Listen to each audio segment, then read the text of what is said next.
60% of Americans are currently living paycheck to paycheck.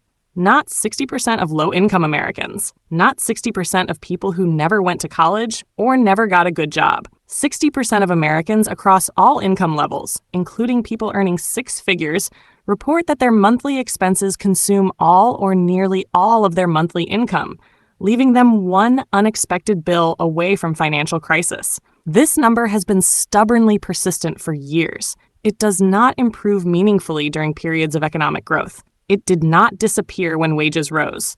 It has survived bull markets and periods of historically low unemployment. And the conventional explanation for it, that Americans simply spend too much on lattes and avocado toast, that the solution is a better budget and more discipline, is not only inadequate.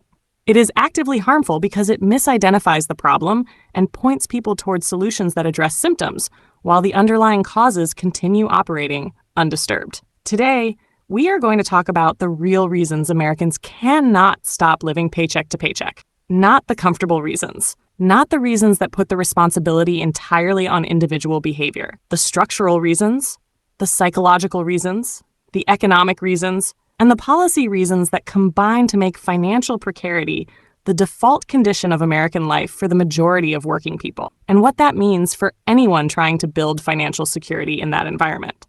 The first and most important structural reason is that the cost of the things that matter most has risen far faster than income: housing, healthcare, childcare, and higher education. The four categories of spending that determine whether a family can build a stable financial foundation have all increased at rates that dramatically exceed both inflation and wage growth over the past 4 decades.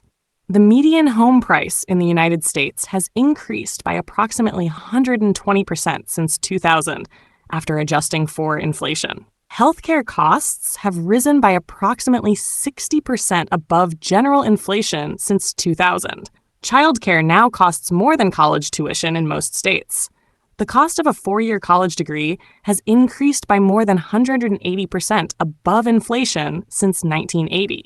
These are not discretionary costs that can be optimized away with better personal finance habits, but are the foundational costs of participating in American life.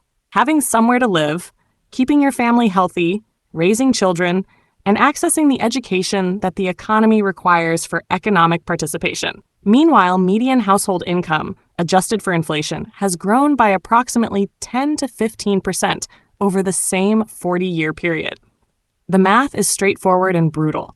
The costs that determine financial stability have risen by 60 to 180%, and the incomes available to meet those costs have risen by 10 to 15%. The compression of financial margin that results from this arithmetic is not a budgeting problem. It is a structural mismatch between the cost of living and the income available to pay for it. And no amount of cutting Netflix subscriptions or making coffee at home will close a gap of that magnitude. The second reason is the systematic dismantling of the financial institutions that buffered ordinary Americans against precarity. For most of the 20th century, a significant proportion of American workers had access to defined benefit pension plans. Employer-funded retirement guarantees that provided a predictable income stream in retirement, regardless of investment market performance. Between 1980 and today, the proportion of private sector workers covered by defined benefit pensions has fallen from approximately 38% to approximately 15%. The shift from defined benefit to defined contribution, from employer-funded pensions to individual 401k accounts, transferred the risk and responsibility of retirement funding from large institutions that could absorb it to individual workers who largely cannot. Simultaneously, union membership has declined from approximately 35% of the workforce in the 1950s to approximately 10% today, reducing workers' collective bargaining power and their ability to negotiate wages, benefits, and working conditions that create financial stability. The result is a labor market in which the financial risks that were previously shared between employers and employees, the risk of inadequate retirement savings, the risk of healthcare cost inflation, the risk of wage stagnation, have been progressively transferred to individual workers. A worker who would have retired with a guaranteed pension income in 1975 now faces retirement with whatever is in their 401k.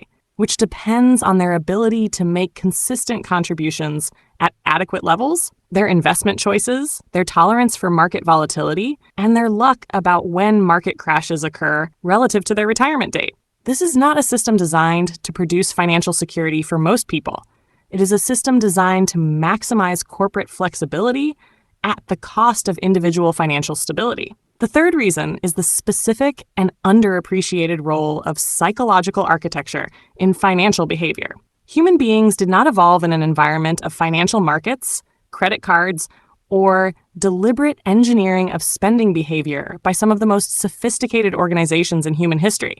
The consumer economy has spent decades and billions of dollars understanding exactly which psychological mechanisms drive spending and engineering environments that exploit those mechanisms as efficiently as possible. Present bias, the human tendency to value immediate rewards over future ones, is exploited by buy now, pay later services, subscription models that are easy to start and difficult to cancel, and promotional pricing that makes a purchase feel urgent. Social comparison, the human tendency to calibrate lifestyle against visible peers, is exploited by advertising that continuously resets the standard of what constitutes a normal and acceptable life. Loss aversion, the human tendency to feel losses more acutely than equivalent gains, is exploited by subscription renewal systems that make cancellation feel like losing something rather than stopping a payment. The person who goes into debt buying things they do not need with money they do not have is not failing at personal finance. They are losing a fight against opponents with vastly superior resources, information, and psychological expertise. They are making the decisions that a carefully engineered environment was designed to produce. Blaming individuals for succumbing to the most sophisticated behavioral manipulation systems in human history is like blaming someone for getting a cavity after a lifetime of eating food specifically engineered by food scientists to be maximally addictive. The cavity is real. The individual made the choices, but the context in which those choices were made was designed by someone else to produce exactly that outcome. The fourth reason is the specific dynamics of income inequality and how they interact with housing costs. Since 1980, virtually all income gains in the United States have accrued to the top 20% of earners, and particularly to the top 1% and top 0.1%. The bottom 50% of earners have seen their share of national income decline significantly over the same period. This concentration of income at the top has had a direct and devastating effect on housing costs for everyone else. High-income earners competing for limited housing in desirable locations. The locations near good jobs and good schools drive up housing prices in those locations, making them inaccessible to middle and lower-income workers who are simultaneously experiencing wage stagnation. The result is a housing market in which the people most in need of affordable housing in locations near economic opportunity are precisely the people most priced out of it, forcing them into longer commutes, less stable neighborhoods, worse schools, and the accumulated disadvantages that compound across generations. The fifth reason is the specific vulnerability of the American system to healthcare cost shocks. The United States spends more on healthcare per person than any other country in the developed world, and produces health outcomes that are, by most measures, significantly worse. The combination of high cost and inadequate coverage means that medical expenses are the leading cause of personal bankruptcy in the United States.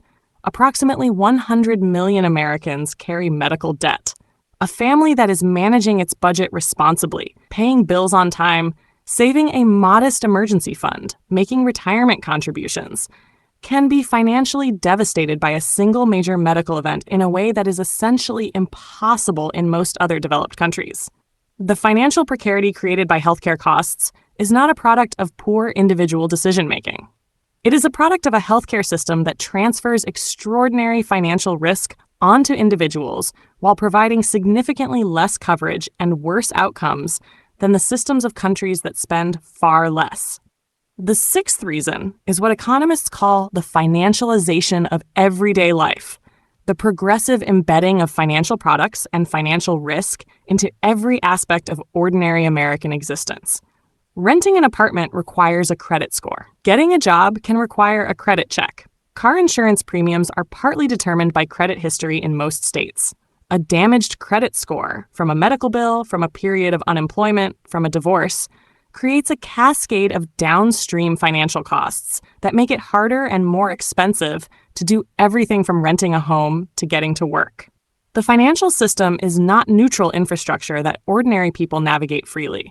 It is a system with rules, products, and mechanisms that generate extraordinary wealth for financial institutions, while systematically extracting money from people with the fewest resources to resist the extraction. Overdraft fees, charged when an account goes below zero, disproportionately affect the people with the lowest balances. Late fees on credit cards compound for people who cannot pay the full balance. Payday lending, with effective annual interest rates that can exceed 400%, is concentrated in low-income communities and captures people in cycles of debt that are structurally nearly impossible to escape.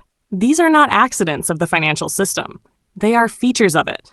Revenue models built specifically on the financial distress of people who have no alternative. None of this is to say that individual financial behavior does not matter. It does. A person who earns a modest income and spends less than they earn invests the difference in low-cost index funds, maintains an emergency fund, and avoids high-interest debt will build meaningful financial security over time, even in a structurally hostile environment. The principles of personal finance that Kraftwise covers every week are real. They are evidence-based, and they make a genuine difference in individual financial outcomes. Knowing how to manage money well gives you an advantage in a system that is not designed to help you build wealth. But knowing how to swim does not change the strength of the current. And the honest conversation about why 60% of Americans cannot stop living paycheck to paycheck has to include the current, the structural forces that make financial security harder to achieve than it should be, that force people to run faster just to stay in the same place, and that systematically transfer the gains of economic growth to a narrow slice of the population while distributing the risks broadly. Understanding those forces is not an excuse for financial passivity.